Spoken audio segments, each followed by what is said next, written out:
भारतीय राष्ट्रीय कांग्रेस के पूर्व अध्यक्ष राहुल गांधी ने कल ये फैसला ले लिया कि वो उत्तर प्रदेश के रायबरेली लोकसभा निर्वाचन क्षेत्र से सांसद बने रहेंगे।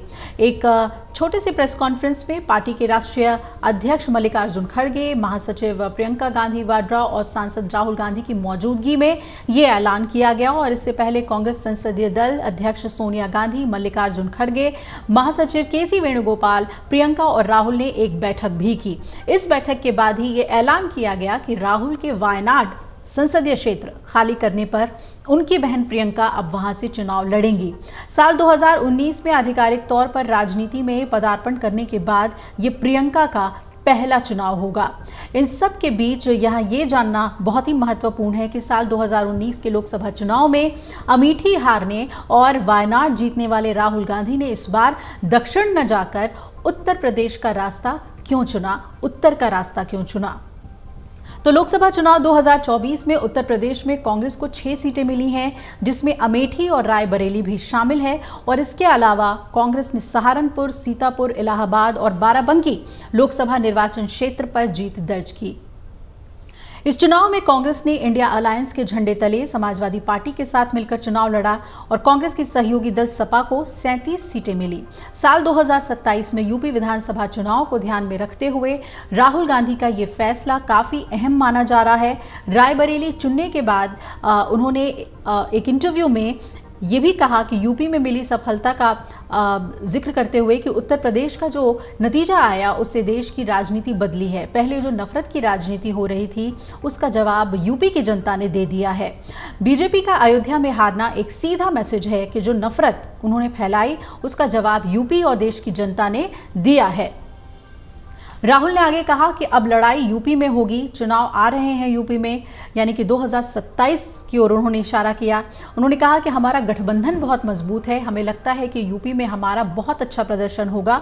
इससे पहले साल 2017 में भी सपा और कांग्रेस ने 7 चुनाव लड़ा था और 114 सीटों पर चुनाव लड़ने वाली पार्टी को सिर्फ 7 सीटों पर संतोष करना पड़ा था। साल 2022 के विधानसभा चुनाव में तो हाल और भी बुरा हुआ, पार्टी सिर्फ 2 सीटें जीत पाई थी, जबकि खुद महासचिव प्रियंका गांधी ने उत्तर प्रदेश की कमान संभाली थी। हाल में संपन्न हुए चुनाव से उत्साहित कांग्रेस के संदर्भ में अब ये माना जा रहा है कि वो साल 2027 के विधानसभा चुनाव में पूरे दमखम के साथ उतरेगी। आंकड़ों पर अगर नजर डालें तो साल 2022 में सिर्फ 2 विधानसभा सीट जीतने वाली कांग्रेस 2024 के चुनाव के लिहाज से 40 सीटों पर आगे है। ऐसे में कांग्रेस की कोशिश है कि वो अगले 2.5 साल के अंदर पार्टी का संगठन और मजबूत करे यूपी में और इस संख्या को आगामी विधानसभा चुनाव में और बढ़ा सके।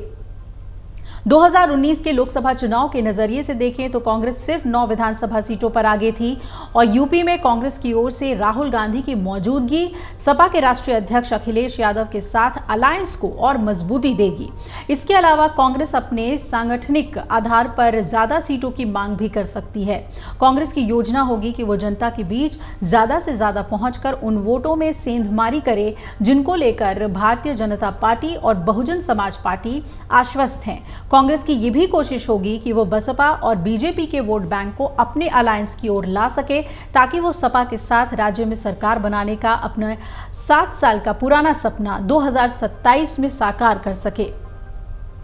इस लोकसभा चुनाव में विधानसभा वार अगर हम देखते हैं तो बीजेपी का जनाधार खिसक कर सिर्फ 162 सीटों तक रह गया है, वहीं सपा 183 पर आगे है और यूपी कांग्रेस को उम्मीद है कि सपा के सहयोग और अपने शीर्ष नेतृत्व की सीधी निगाह में रहते हुए वो यूपी में अपनी खोई हुई सियासी हैसियत 2027 के चुनाव में हासिल करेगी।